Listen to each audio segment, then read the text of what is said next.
अब Uttar Pradesh current affairs की तैयारी करनी होगी आसान। चाहे यूपी पीसीएस के द्वारा ली जाने वाली पीसीएस की परीक्षाएं हो, एपीएस हो, आरओ हो, स्वास्थ्य शिक्षा अधिकारी की परीक्षा संबंधी हो, या फिर यूपी डब्ल्यूएससी के अंतर्गत लेखपाल या ग्राम पंचायत अधिकारी, यूपी टेट का एग्जाम हो, या फिर उत्तर प्रदेश से संबंधित अन्य कोई भी गवर्नमेंट एग्जाम जहां पर राज्य विशेष को लेकर के प्रश्न पूछे जाते हैं।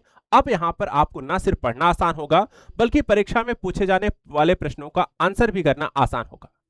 देखा जाए तो राज्य विशेष को लेकर के परीक्षाओं में किस तरीके के प्रश्न पूछे जाते हैं, इसमें खासकर देखा जाए तो जैसे कि उत्तर प्रदेश सरकार के द्वारा कौन सी योजनाएं घोषित की गई हैं, किसान, वृद्ध, महिलाएं और बच्चों, युवा रोजगार से संबंधित यहाँ पे क्या घटनाक्रम राज्य में विकसित हुए हैं, सरकार के द्वारा कौन से इंफ्रास्ट्रक्चर प्रोजेक्ट ओपन किए गए हैं, किन राज्य किन शहरों में क्या नई चीजें यहाँ बनाई जा रही हैं, प्रशासन के स्तर से लेकर के देखा जाए तो निचले स्तर तक की क्या कुछ गतिविधियां विकसित हुई हैं, योजनाएं, नीतियां, विधियां, कानून से संबंधित प्रश्न भी पूछे जाते हैं।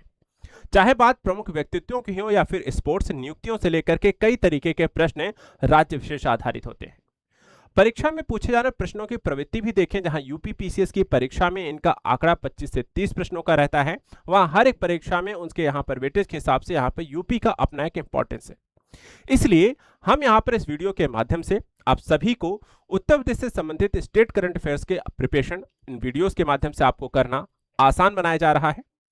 अब हम चाहे वो मासिक आधार पे हो, साप्ताहिक आधार पे हो, या फिर दैनिक आधार पर राज्य विषय से संबंधित कोई भी घटनाक्रम जो भी डेवलप होंगी, हम उनको वीडियोस के माध्यम से आप सभी के लिए लेकर आते रहेंगे। हर वीडियो में सिर्फ उत्तर प्रदेश राज्य विशेष आधारित यहाँ पर टॉपिक्स होंगे, ताकि राज्य विशेष से संबंधित चीजें आपको आसानी से और एक ही जगह पर मिल सके। आप इन वीडियो को बस रेगुलर रूप से वॉच आउट करते रहिए। साथ ही साथ आपको यह भी बताते रहेंगे कि यहाँ पर किस तरीके के प्रश्न आपसे पूछे जा सकते हैं, क्या क्या प्रश्न बनते हैं, और आपको यहाँ पर इससे रिवीजन भी करना आसान हो जाएगा। इसी के साथ चलिए प्रारंभ करते हैं आज का अपना पहला सत्र उत्तर प्रदेश राज्य विशेष से संबंधित करंट अफेयर्स की इस टॉपिक में। आज का हमारा जो पहला टॉपिक यहाँ पर देखिए, जो हम मोस्ट इंपॉर्टेंट टॉपिक्स में ले रहे हैं, एक यहाँ पे देखिए आईआईटी कानपुर ने 30 वर्षों के उपग्रह आंकड़ों का प्रयोग करके सूर्य के आंतरिक और अदृश्य हिस्सों का एक मानचित्रण प्रस्तुत किया है। तो इंपॉर्टेंट इसलिए कैसे हो गया कि यूपी से रिलेट करता है, क्योंकि हमारी प्रौद्योगिकी संस्थान जो आईआईटी जो कानपुर है, उन्होंने ये चीज डेवलप की है। तो थोड़ा सा इसके बारे में जानते हैं आखिर ये क्या है। ठीक है, तो सबसे पहले यहां पर किसके द्वारा ये खोज की गई है, तो भारतीय प्रौद्योगिकी संस्थान आईआईटी कानपुर के द्वारा कितने वर्षों का आंकड़ा प्रस्तुत किया गया है, तो यहां पे आप देखें आंकड़ा है करीब 30 वर्षों का। इसके अतिरिक्त अगर हम देखें क्या डेवलप किया गया है, तो इन्होंने कहा है कि इसमें अदृश्य चुंबकीय क्षेत्र का ये पहला त्रिआयामी यानी कि 3D मॉडल विकसित किया गया है, जिसमें सौर गतिकी की समझ को यहाँ पे समृद्ध, यानी कि सौर गतिकी कैसे है, किस तरीके से काम करती है, उसका फंडामेंटल्स क्या है, और जो डेवलपमेंट यहाँ पर हो रही है उसमें क्या कुछ यहाँ पे बदलाव हो रहे हैं, ये सारी चीज समझने के लिए आपको ये 3D मॉडल काम आने वाला है। तो ये चीज यहाँ पे ध्यान रखेगा। उपलब्धि ये क्यों है, क्योंकि सबसे पहली चीज यूपी के दृष्टिकोण से हम देखें तो हमारी आईआईटी कानपुर के द्वारा खोज की गई, जो एक उपलब्धि के तौर पर है। और दूसरी चीज में ध्यान रखना है, एक ऐसा मॉडल डेवलप किया गया है, तो 3 आयामी मॉडल यानी 3D है, और ये 3 दशकों के सौर चुंबकीय अवलोकनों का सूर्य की आंतरिक चुंबकीय संरचना का मानचित्र है, बाहरी नहीं, ध्यान रखिएगा आंतरिक। इसमें कई बार कंफ्यूज हो सकता है, गलत आंकड़ा कई बार बाहरी भी दे दे, तो आपको ध्यान रखना आंतरिक चुंबकीय क्षेत्र का है। और यह अध्ययन आईआईटी कानपुर के भौतिकी विभाग के सौम्यदीप चटर्जी के नेतृत्व में किया गया है। साथ ही आपको बता दें, जो डेटा स्रोत यहां पर है इस मॉडल में, नासा के सोहो और एसडीओ जैसे उपग्रहों के द्वारा लंबे समय से एकत्र किए गए मानचित्रों का अध्ययन करके किया गया है, जिन्होंने दशकों से सूर्य की सतह की चुंबकीय क्षेत्रों का विवरण, एक विस्तृत विवरण यहां पर दिया हुआ है। तो बेसिकली एक सहयोग है नासा का, और नासा के द्वारा एक डेटा अपना उपलब्ध कराया गया है, उस डेटा का यहाँ पर इनके द्वारा अध्ययन किया गया, और अध्ययन करने के बाद एक सूर्य के आंतरिक चुंबकीय क्षेत्र का यहाँ पे एक मानचित्र डेवलप किया गया है, और एक 3D मॉडल यहाँ पे अपनाया गया है। बनाया है आईआईटी कानपुर ने सौम्यदीप चटर्जी के नेतृत्व में। अब चलिए आपको बताते हैं सौर डायनेमो मानचित्रण क्या होता है। देखिए, सौर डायनेमो मानचित्रण जो इसमें बताया गया है कि ये सूर्य के गहरे आंतरिक भाग में होने वाली प्रक्रिया है, जिससे हमें यह पता चलता है कि सूर्य का जो चुंबकीय क्षेत्र है वो किस कारण से उत्पन्न होता है। जो सन स्पॉट हैं, सौर ज्वालाएं हैं, कोरोनल मॉस इंजेक्शन का संचालन करती है। सॉरी। 3D मॉडल की अंतर्दृष्टि की बात करें तो अवलोकनात्मक आंकड़ों का उन्नत संगणकीय तकनीकों के साथ जोड़कर यह मॉडल लंबे समय तक बड़े पैमाने पर चुंबकीय पैटर्न के विकास को उजागर करता है। आंतरिक चुंबकीय क्षेत्रों की तीव्रता, संरचना और परिवर्तन का भी इसके द्वारा अनुमान लगाया जाता है। इसके अलावा अंतरिक्ष मौसम की प्रासंगिकता कितनी जरूरी है, तो उसके लिए देखा जाए तो देखिए, ये जो सौर कहें कि चक्र होते हैं या अंतरिक्ष मौसमी घटनाएं होते हैं, सौर ज्वालाएं आती हैं, तो वो सारी जो चीजें होती हैं हमारे पृथ्वी के आसपास, जो जीपीएस है, विद्युत ग्रिड है, उपग्रह हैं, उनके लिए बहुत जरूरी है। अगर आपको सही जानकारी सही समय पर मिलती है तो इनको आप बचा सकते हैं, अन्यथा यहाँ पर ये सारी प्रणालियां जो होती हैं वो काम करना बंद कर सकती हैं।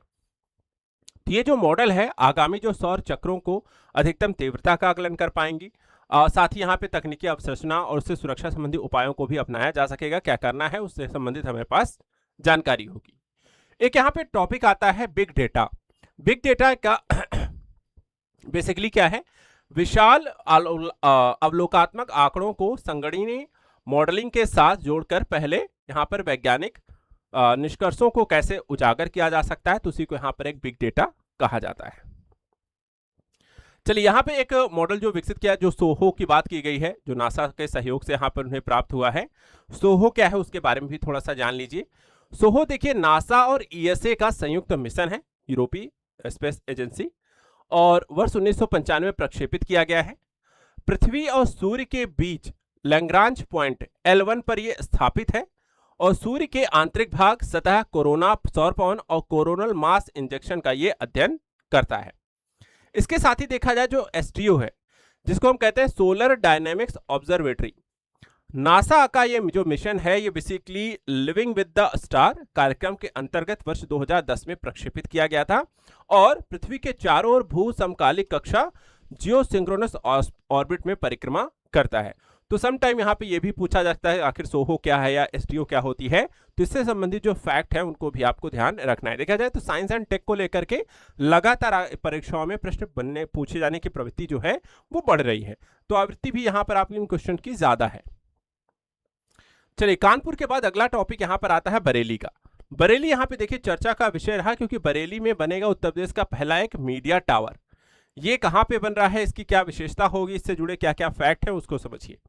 सबसे पहले उत्तर प्रदेश सरकार ने सार्वजनिक संचार अवसंरचना को सुदृढ़ करने के लिए, शहरी सौंदर्यीकरण को बढ़ावा देने के लिए बरेली में पहले हाईटेक मीडिया टावर का यहाँ पर निर्माण को मंजूरी दी है। ध्यान रखिएगा, निर्माण को मंजूरी दी है, बन नहीं गया है, अब ये बनेगा। स्थान कहाँ है, तो बरेली की रामगंगा नगर आवास योजना में किया जाएगा इस मीडिया टावर का निर्माण। परियोजना को कौन विकसित करेगा, तो बीडीए यानी कि बरेली विकास प्राधिकरण। राज्य में पहला है उत्तर प्रदेश में देखा जाए तो पहला ये बनाया जा रहा है और एक उन्नत डिजिटल डिस्प्ले अवसंरचना अपनाने वाला ये पहला शहर होगा। डिजाइन कैसी होगी, संरचना कैसी होगी इस मीडिया टावर की, तो यहाँ पे 11 मीटर ऊंची होगी, 8 मीटर लंबा घुमावदार कर्व यानी कि एलईडी लगाया जाएगा, जिससे दूर से ही स्पष्ट दिखाई देने के लिए डिजाइन किया गया है। और सिंगापुर के गार्डन्स बाय द बे को प्रेरित होकर के एलईडी यहाँ पे तकनीक को विकसित किया गया है, इसमें यह तकनीकी लगाई जाएगी। लागत कितनी आने वाली इस परियोजना में, तो कहा जा रहा है कुल 2.5 करोड़ होगी और बरेली विकास प्राधिकरण इसे वहन करेगा। इसके अतिरिक्त उद्देश्य क्या है, इसके माध्यम से मीडिया टावर सरकारी योजनाओं के प्रचार प्रसार, जन जागरूकता संदेश, समाचार अद्यतन, सांस्कृतिक कार्यक्रमों का प्रसारण जो होगा वो इसमें किया जाएगा। इससे किस तरीके का प्रभाव पड़ता है, प्रभाव यह है कि परियोजना के माध्यम शहर के एक तो सौंदर्यीकरण, सुधार, पर्यटन और राजस्व सृजन जैसी यहाँ पे प्रक्रियाएं हो सकेंगी। अगला यहाँ पे देखिए, उत्तर प्रदेश सरकार की पहली बार आबकारी निर्यात नीति को 2026 से 29 को पेश किया गया है। यह आबकारी नीति जो है 13 फरवरी 2026 को यूपी की कैबिनेट के द्वारा यहाँ पर इसको मंजूरी दे दी गई है और भारत का पहला राज्य बन गया जिसने अपने आबकारी तंत्र के लिए अलग से निर्यात उन्मुख नीति को तैयार किया गया है। तो ऐसा करने वाला कौन सा राज्य है, भारत का पहला राज्य कौन सा बन गया है, उत्तर प्रदेश। अब चलिए बात करते हैं इस नीति का उद्देश्य। देखिए, इस पहल को क्यों शुरू किया गया है, इसमें पहल देखा जाए तो सरकार के द्वारा शराब और इथेनॉल के निर्यात को बढ़ावा देना है और निर्मित ब्रांडों को वैश्विक उपस्थिति भी प्रोवाइड करानी है, यानी कि ग्लोबल ब्रांड के तौर पर इन्हें विकसित करना है, निवेश को आकर्षित करना है और सामाजिक आर्थिक लाभों को बढ़ावा देना है। इससे जो भी राजस्व प्राप्ति होगी। लक्ष्य क्या रखा गया है? आबकारी निर्यात नीति के तहत निर्यात को प्रोत्साहन देना, जिसमें कृषि आधार पर लाभ उठाते हुए अनाज फल आधारित कच्चे माल से एथेनॉल को तैयार करना, साथ ही मदिरा संबंधित उत्पादों के उत्पादन व निर्यात को भी वृद्धि करना है, उनका निर्यात बढ़ाना है। औद्योगिक विकास की अगर हम बात करें, इससे क्या औद्योगिक विकास भी होगा? तो डिस्टिलरी, पैकेजिंग, लॉजिस्टिक्स और संबद्ध क्षेत्रों में निवेश बढ़ेगा, विनिर्माण होगा, पारिस्थितिकी तंत्र एक आपको विनिर्माण की विकसित होगी और प्रत्यक्ष और अप्रत्यक्ष दोनों तरीके के रोजगार भी इसके माध्यम से विकसित हो सकेंगे। इसके बाद नीति की प्रमुख विशेषताओं की हम बात करें तो यह नीति प्रतिस्पर्धी और प्रोत्साहन आधारित है। साथ ही शुल्क में कमी करने के लिए बोतलिंग शुल्क, निर्यात पास शुल्क, फ्रेंचाइज शुल्क, विशेष शुल्क की दरों को निर्यात के लिए न्यूनतम स्तर रखा गया है और पेय क्षमता के 25% के बराबर है। निर्यात शुल्क में कटौती के दृष्टिकोण से क्या कहा गया है कि अन्य राज्यों के गुड़ आधारित एक्स्ट्रा न्यूट्रल अल्कोहल के निर्यात पर शुल्क घटा करके 0.50 प्रति बल्क लीटर कर दिया गया है। इसी तरीके के सरलीकृत अनुपालन को विकसित किया जाएगा, जिसके तहत निर्यात उन्मुख शराब के लिए ब्रांड पंजीकरण, लेबल स्वीकृत प्रक्रियाओं में ढील दी गई है और शुल्क में उल्लेखनीय कमी की गई है। इसके अतिरिक्त विरासत एवं विशिष्ट बाजार प्रणाली के लिए भी काम किया जा रहा है, जिसमें पहली बार निर्यात के लिए हेरिटेज वाइन के निर्माण के लिए डिस्टिलरी को प्रावधान किए गए हैं और डिस्टिंग टैंपर्स की भी यहां पर अनुमति दी गई है। अवधि 3 साल के लिए है, 2026 से 2029 के लिए, और इससे निवेशकों को दीर्घकालिक नियामक स्थिरता प्रदान की जाएगी। महत्व क्या होगा? इससे यूपी को विदेशी और अंतर्राज्यीय बाजारों में केंद्रीय आबकारी निर्यात नीति अपना करके भारतीय राज्यों में एक बेहतर स्थिति प्राप्त करने, कृषि से जुड़ाव हो सकेगा, अनाज और फलों को कच्चे माल के रूप में एथेनॉल शराब निर्यात में प्रयोग किया जा सकेगा, कृषि से संबंधित औद्योगिक प्रक्रियाओं श्रृंखलाओं को विकसित होगी, किसानों और प्रसंस्करणकर्ताओं दोनों को यहां पर इसका लाभ प्राप्त होगा।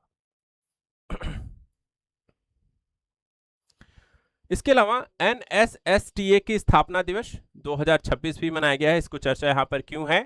क्योंकि भारत की सांख्यिकी एवं कार्यक्रम कार्यान्वयन मंत्रालय के अधीन प्रमुख केंद्रीय प्रशिक्षण संस्थान NSSTA, जिसको हम कहते हैं राष्ट्रीय सांख्यिकी प्रणाली प्रशिक्षण अकादमी, कई बार इनके फुल फॉर्म पूछ लिए जाते हैं। कई बार यह पूछा जाता है कि यह संस्था किस मंत्रालय के अंडर काम करती है, तो यह भी यहां पर ध्यान रखना है। 13 फरवरी 2026 को ग्रेटर नोएडा में इन्होंने अपना 58वां स्थापना दिवस मनाया है। यह हाईलाइट रखिएगा, इसको पूछा जा सकता है। मुख्य बिंदु क्या है? सबसे पहले इस वर्ष की विषय थीम क्या रही? थीम कई बार ऐसे आयोजनों को लेकर के जरूर पूछ ली जाती है। तो थीम रही है reimagine capacity building for official statistics to achieve the vision of Viksit Bharat 2047, अर्थात विकसित भारत 2047 की परिकल्पना की प्राप्ति हेतु आधिकारिक सांख्यिकी के लिए क्षमता निर्माण की पुनर्कल्पना, यह थीम रही है। किस तरीके के प्रणाली सुदृढ़ीकरण पर काम करना है? तो यहां पर कहा गया है कि सांख्यिकी प्रणालियों को हमें मजबूत करना है, सतत क्षमता उपयोग हेतु उन्हें बनाना है, साक्ष्य आधारित यहां पर शासन को प्रोत्साहित करने के लिए 18 वर्षों के योगदान को इसमें रेखांकित किया गया। इसके अलावा डिजिटल डेटा लैब का भी एक उद्घाटन किया गया है, जो इस दौरान यहां पर आपको डिजिटल डेटा लैब्स के माध्यम से कौशल विकास, गहन प्रशिक्षण, AI, ML और बिग डेटा एनालिटिक्स उपकरणों के व्यवहारिक अनुभव को बढ़ावा देने के लिए से डिजाइन भी किया गया है। इसके अलावा उत्पादन के 5वें कारक के रूप में डेटा का प्रयोग कैसे किया जाता है? देखिए, डेटा को एक रणनीतिक संपत्ति के तौर पर प्रयोग किया जाने लगा है, ताकि आप चाहे कृत्रिम बुद्धिमत्ता के लिए कच्चे माल के रूप में आप इसका प्रयोग कर सकते हैं। किसी भी तरीके का निर्णय लेने के लिए भी आपको डेटा चाहिए, चाहे वो बजट हो, चाहे वो इकोनॉमिक सर्वे हो, चाहे आम आदमी हो, चाहे कंपनियां हो, चाहे कोई भी क्षेत्र हो। डेटा बहुत यहां पर आपको फायदा देता है विभिन्न प्रकार के कार्यों को करने के दृष्टिकोण से। इसके अलावा एनसैट के बारे में स्थापना 13 फरवरी 2009 को हुई थी ग्रेटर नोएडा उत्तर प्रदेश में। प्राथमिक उद्देश्य की बात करें तो ये भारतीय सांख्यिकी सेवा और अधीनस्थ सांख्यिकी सेवा के लिए सैद्धांतिक और व्यवहारिक सांख्यिकी प्रशिक्षित मानव संसाधन का यह विकास करते हैं।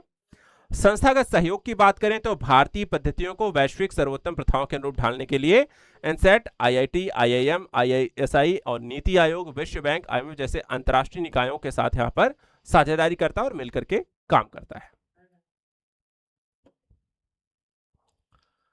एक और टॉपिक देख लेते हैं। भारत का पहला राष्ट्रीय गौ संस्कृति संग्रहालय जो कि यूपी में यहां पर खुला हुआ है, और ये कहां खुला है इसको ध्यान रखिएगा, मथुरा में। ये भारत का पहला राष्ट्रीय गौ संस्कृति संग्रहालय भारत का पहला है। कहां खुला है? यूपी में। यूपी में भी कहां? तो मथुरा में। अब इसका उद्देश्य और विजन क्या है? तो देखिए, राष्ट्रीय गौ संस्कृति संग्रहालय के उद्देश्य के माध्यम से हमारे समाज में जो गाय के धार्मिक, सांस्कृतिक, आध्यात्मिक और वैज्ञानिक महत्व हैं उसको उजागर करना है। साथ ही आधुनिक वैज्ञानिक दृष्टिकोण के साथ इसे जोड़ना है ताकि लोगों को बेहतर समझ आ सके। यह संग्रहालय जो है उत्तर प्रदेश के मथुरा में पंडित दीनदयाल उपाध्याय पशु चिकित्सा विज्ञान विश्वविद्यालय के परिसर में ही विकसित किया गया है। तो वहां पर आप विजिट कर सकते हैं, देख सकते हैं। प्रदर्शनी में क्या क्या है? तो इस संग्रहालय में अगर हम बात करें तो 100 डिजिटल और भौतिक प्रतिमाएं प्रदर्शित की गई हैं, जिनमें प्रमुख स्वदेशी और विलुप्त प्राय नस्लें यहां पर आप देख सकते हैं कौन कौन सी हैं। साथ ही देखा जाए तो गाय के दूध और उससे बने दुग्ध उत्पाद जैसे कि दही, घी, पनीर आधारित प्रदर्शनी होगी। उनके पोषण क्या, यानी कि अगर आप उनका यूज करते हैं तो उससे आपको क्या पोषण है मिलता है, वैज्ञानिक और आयुर्वेदिक लाभ क्या क्या होते हैं, उसकी भी जानकारी प्रदर्शनी में यहां पर बताई जाएगी। इसके अलावा पर्यटन के दृष्टिकोण से बात करें तो संग्रहालय में डेयरी पार्लर होंगे जहां आंगतुंग दुग्ध के शुद्ध उत्पाद खरीद सकेंगे। संग्रहालय एक शैक्षणिक केंद्र के साथ साथ पर्यटन आकर्षण के रूप में इसे विकसित किया गया है। और महत्व क्या है? इससे ब्रज क्षेत्र की सांस्कृतिक पहचान को सुदृढ़ करना, गो संरक्षण को बढ़ावा देना, ग्रामीण अर्थव्यवस्था, कृषि और साथ ही साथ विरासत में गोवंश की भूमिका के प्रति से संतुलित विकास को प्रोत्साहित करना है। तो एक तरफ गौ संरक्षण को बढ़ावा देना, आंगतुंग को जानकारी प्रदान करना, पर्यटन के दृष्टिकोण से लोगों को आकर्षित करना और एक क्षेत्र विशेष की सांस्कृतिक पहचान को संरक्षण देना भी यहाँ पर इस संग्रहालय का एक विशेष महत्व के तौर पर है। तो हमने यहाँ पर आज जो चीजें डिस्कस की हैं इनको ध्यान रखिएगा, ठीक है। कहीं कानपुर तो कभी मथुरा, कभी ब्रज तो कभी यहाँ पर देखा है तो बरेली जो है चर्चा का विषय रहे हैं। इन टॉपिक्स पर अच्छे से इन्हें रिवाइज भी करना है और उनको यहाँ पर रिवीजन के साथ साथ परीक्षा के दृष्टिकोण से यहाँ पर लगातार ऐसी जानकारी से जहां से प्रश्न बन सकते हैं जिनके बारे में मैंने आपको बताया है उनको भी ध्यान रखना है। नेक्स्ट वीडियो में कुछ और ऐसे ही यूपी से संबंधित घटनाक्रमों को पढ़ेंगे जो राज्य विशेष से संबंधित हैं और आपकी परीक्षा में प्रश्न के रूप में पूछे जा सकते हैं। वीडियो के में कमेंट करके जरूर बताएं। अगर आप यूपी पीसीएस की तैयारी कर रहे हैं तो उसके लिए चैनल को सब्सक्राइब करके रखें और साथ ही आजाद एकेडमी लर्निंग ऐप को डाउनलोड कर सकते हैं जहां यूपी पीसीएस के प्रीलिम से लेकर के इंटरव्यू तक गाइडेंस और स्टडी नोट्स सभी चीजें आपके लिए उपलब्ध हैं। ज्यादा जानकारी के लिए वीडियो के डिस्क्रिप्शन में जाइए, कांटेक्ट करिए और हमारे साथ जुड़िए। आज के लिए इतना ही। Thank you so much and good luck.